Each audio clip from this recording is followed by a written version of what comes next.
Have you ever misjudged someone only to discover you made a terrible mistake? That's exactly what happened at Lincoln High's Veterans Day Assembly last year. When a shy elderly man in a worn jacket walked onto the stage, one student's mockery led to a moment that silenced an entire auditorium. Stay with me until the end to discover the powerful secret this quiet grandfather had kept hidden for over 50 years, and why his revelation left hundreds of teenagers in tears. Welcome to Honor Echoes, where we preserve the legacy of our nation's heroes through their untold stories. Before we dive into today's powerful story about respect, sacrifice, and unexpected heroism, take a second to subscribe to our channel so you never miss these important reminders of the heroes walking among us. Now, let me tell you about a day I'll never forget. I've been teaching history at Lincoln High School for 15 years now, but nothing prepared me for what happened at last year's Veterans Day Assembly. Our school has a tradition of honoring local veterans, but this particular assembly would become legendary in our community. It was a crisp November morning. The auditorium buzzed with the typical teenage energy. Hundreds of students fidgeting in their seats, checking phones, whispering to friends. Most were just happy to escape class for an hour. As the faculty advisor for the event, I sat in the front row, reviewing my notes for the introduction I'd soon give. Our principal, Mrs. Chen, approached the microphone, her presence immediately commanding attention. "Today," she began, her voice carrying through the space, "we gather to honor those who have served our country. Freedom isn't free, and today we acknowledge the price many have paid for the liberties we enjoy." The program began with the presentation of colors by our JROTC unit, followed by our choir's rendition of the national anthem. Everything was proceeding according to plan. Then came time to introduce our special guests, 5 local veterans who had agreed to share their experiences with our students. 4 of them looked the part, standing tall in pressed uniforms adorned with medals and ribbons. But the fifth? The fifth was different. He was an elderly man, perhaps in his 80s, wearing a simple blue jacket that had seen better days. He walked with a slight hunch and kept his eyes downcast. There was nothing about his appearance that screamed military hero.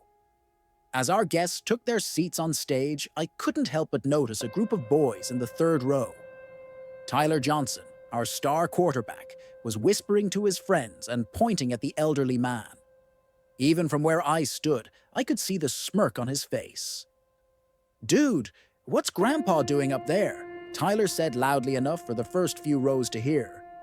"He looks like he got lost on the way to bingo night." Several students laughed. My face burned with embarrassment, and I shot Tyler a warning glance. But the damage was done. The elderly man, Mr. Frank Wilson according to my program, had heard. I watched as he seemed to shrink even further into himself, his weathered hands gripping his knees. Mrs. Chen introduced each veteran, one by one. When she came to Mr. Wilson, she simply stated, "And finally, we welcome Mr. Frank Wilson, who served in Vietnam." No fancy introduction, no list of medals or achievements, just a man who had served. Each veteran was given 5 minutes to speak. The first 4 shared powerful stories of camaraderie, sacrifice, and duty. They spoke of distant battlefields, of friends lost, and of the honor of serving one's country. The students listened respectfully, though I could tell many were beginning to zone out. These were teenagers, after all, with limited attention spans and little personal connection to events that happened decades before they were born. Then it was Mr. Wilson's turn.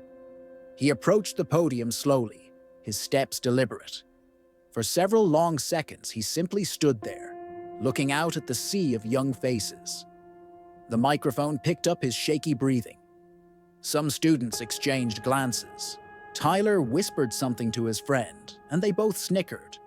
I'm not much for public speaking," Mr. Wilson finally said, his voice barely audible. He cleared his throat. "Never have been. That's why I was a radio operator, I suppose. Better at listening than talking. A few more students joined Tyler in his disrespect, the low rumble of whispers spreading through the auditorium. I felt my jaw clench. Mrs. Chen rose from her seat, clearly ready to intervene. But then something changed in Mr. Wilson's demeanor. He straightened his back slightly, and when he spoke again, his voice was steadier. 53 years ago, I was about your age, he said. Had my whole life ahead of me. I worked at my dad's hardware store after school. Had a girlfriend named Margaret, Maggie I called her. Planned to marry her someday. The whispering began to subside. Then I got drafted. Vietnam, 1969. He paused. I was terrified. By now the room had grown quieter. Even Tyler seemed to be listening. They sent me to a place called Firebase Ripcord, Hill 805, July 1970. He took a deep breath. Not many people have heard of it. It's not in your history books. But for 23 days, 906 of us held that hill against thousands of North Vietnamese troops. Mr. Wilson's voice had transformed completely. The shakiness was gone, replaced by a clarity that commanded attention. On July 22nd, we got the order to evacuate. The enemy had surrounded us. Our supplies were running low. Air support could barely reach us through the monsoon rains and heavy fire. The auditorium was silent now. Every eye was fixed on this previously unremarkable old man.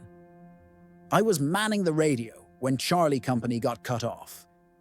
They couldn't reach the landing zone. 50 men, trapped, with enemy forces closing in. His hands gripped the podium. Someone had to go get them. Mr. Wilson fell silent again, lost in memory. The silence stretched for so long that Mrs. Chen started to rise, perhaps thinking he needed assistance. But then he continued. There were 5 of us. Me, Sergeant Miller, Doc Peterson, Rodriguez, and Washington. We volunteered to go back for them. His voice had dropped almost to a whisper, but in the silent auditorium, every word was clear. None of us thought we'd make it back alive. He pulled a faded photograph from his pocket and held it up, though only those in the front row could see it clearly. These were my brothers, he said, the bravest men I've ever known. From where I sat, I could just make out 5 young men in muddy uniforms, arms slung around each other's shoulders, exhausted smiles on their dirt-streaked faces. We made it to Charlie Company, led them through the jungle, through enemy territory, lost Washington and Rodriguez along the way. His voice caught. But we got 43 men to that LZ, 43 men who would have died on that hill. Mr. Wilson carefully returned the photo to his pocket. I don't talk about this much, never have. Came home, married my Maggie, had kids, lived my life. Vietnam wasn't something people wanted to hear about back then. So I kept it to myself. He paused, scanning the room. His eyes seemed to find Tyler in the crowd. I'm not here looking for recognition or gratitude. I'm here because Mrs. Chen asked me to come, and because I thought you should know that heroes don't always look the part. The silence was absolute. The bravest man I ever knew was a skinny kid from Detroit who played chess and quoted poetry. Rodriguez was 5'4" and wanted to be a chef. Washington had the most beautiful singing voice you've ever heard. He cleared his throat. And Sergeant Miller, he was terrified of spiders. Would face enemy fire without flinching but scream like a child at an 8-legged creature the size of a dime. A few gentle laughs rippled through the audience. My point is, you never know what someone has been through by looking at them. That shy person in your class might have depths of courage you can't imagine. That quiet neighbor might have saved lives. That old man at the grocery store might have changed history. Mr. Wilson's time was up, but no one moved to stop him. So be kind. Be respectful. And most importantly, be careful about judging people based on what you see on the surface. He started to step away from the podium, then paused and turned back. One last thing. For 50 years, I've kept this private. But today I want to show you something. Slowly, Mr. Wilson unbuttoned his worn blue jacket. Beneath it was a dress uniform I immediately recognized as one worn for the most formal military occasions. And on that uniform gleamed a medal that caused a collective gasp from those who recognized it. The Distinguished Service Cross, one of the highest military decorations awarded for extreme gallantry and risk of life in combat. Mrs. Chen stepped forward quickly, taking the microphone. "What Mr. Wilson has modestly failed to mention," she said, her voice thick with emotion, "is that he is one of only a handful of survivors from fire-based ripcord and one of even fewer recipients of our nation's second highest military honor for his actions in saving those men." She turned to face Mr. Wilson. "Sir, we are honored beyond words to have you with us today." The silence lasted for 3 heartbeats. Then, from the back of the auditorium, someone began to applaud. The sound spread like wildfire until every person in that room was on their feet, applauding this quiet hero. Every person except Tyler Johnson. I watched as the reality of what he had done, mocking a true hero, washed over him. His face had drained of color. His friends, previously laughing alongside him, now stood with the rest of the audience, leaving him isolated in his shame. Mrs. Chen raised her hand for silence, and gradually the applause died down. "I believe," she said, looking directly at Tyler, "that we owe Mr. Wilson an apology." The auditorium fell silent once more. All eyes turned to Tyler, who seemed to shrink in his seat. For a moment I thought he might refuse, might double down on his disrespect. Then, slowly, he stood. His face was flushed with embarrassment, but he straightened his shoulders and looked directly at Mr. Wilson. "Sir," he said, his voice carrying in the silent room, "I am sorry. I was disrespectful and I was wrong. I judged you without knowing anything about you, and I'm ashamed of myself." Mr. Wilson studied the boy for a long moment, then nodded once, acceptance in the simple gesture. What happened next surprised everyone. Tyler walked to the edge of the stage, looking up at Mr. Wilson. "My grandfather was in Vietnam too," he said quietly. "He died last year. He never talked about it either." Mr. Wilson's expression softened. He descended the steps carefully and stood before Tyler. Without a word, he reached out and placed a hand on the boy's shoulder. "They carried a lot inside," Mr. Wilson said gently. "Many of us did. Sometimes it was easier not to speak of it." Tyler nodded, tears now streaming down his face. "Would you—" he hesitated. "Would you tell me more about it sometime, about what it was like? I never got to hear those stories from my grandpa." The old veteran's eyes crinkled at the corners. "I'd be honored, son." Mrs. Chen, ever the skillful administrator, sensed the moment to step in. "I think we've all learned something important today," she said. "This assembly was meant to honor our veterans, but it's become something more. A lesson in humility, respect, and the danger of judging others by appearances." She looked out at the students, many of whom were wiping away tears.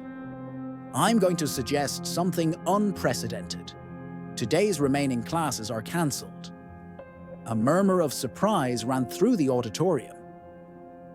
"Instead," she continued, "I invite any student who wishes to stay and speak with our guests to do so.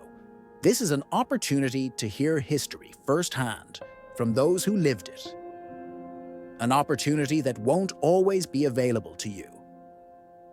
I expected maybe 20 or 30 students to remain. To my astonishment, when the assembly was officially dismissed, almost none left. They formed respectful lines to speak with each veteran, with the longest line by far forming in front of Mr. Wilson. At the front of that line was Tyler Johnson, star quarterback, humbled and transformed. I watched throughout the afternoon as Mr. Wilson patiently spoke with student after student. He showed them his medal only when asked. He answered their questions with the same quiet dignity with which he had endured earlier mockery. And I saw in the faces of our students a new understanding, a dawning realization that heroism comes in many forms, and that the quietest among us might carry the most profound stories. The events of that day rippled outward through our school and community. Tyler Johnson became Mr. Wilson's most devoted listener. He brought his football teammates to meet the veteran. He recorded Mr. Wilson's stories as part of an oral history project that has since expanded to include dozens of local veterans. As for Mr. Wilson, he emerged from his shell of privacy. He began speaking regularly at schools and community events. The quiet man found his voice, and in doing so, preserved not only his own story, but those of the men who never came home to tell theirs. Last month, I attended the dedication of a new memorial in our town square, a simple stone monument honoring those who served at Firebase Ripcord. The project had been spearheaded by Tyler Johnson and funded through a community initiative he organized. At the ceremony, I watched as Tyler and Mr. Wilson unveiled the monument together, the teenager and the octogenarian united by mutual respect and understanding that transcended the generations between them. And I thought about how a moment of disrespect, followed by genuine remorse and growth, had sparked a chain of events that changed both lives and ultimately our entire community for the better. What happened at Lincoln High School that day reminds us all that heroes walk among us, often unrecognized and unheralded. The quiet grandfather, the shy neighbor, the unassuming co-worker, any one of them might carry stories of extraordinary courage and sacrifice.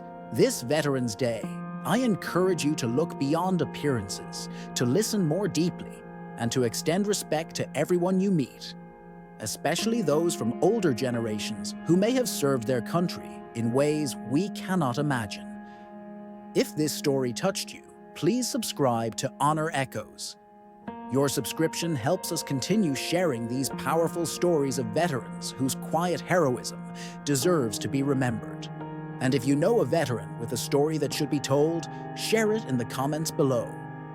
Thank you for joining me today in remembering not only Mr. Frank Wilson and his comrades from Firebase Ripcord, but all the quiet heroes who walk among us, whose stories wait only for someone respectful enough to listen.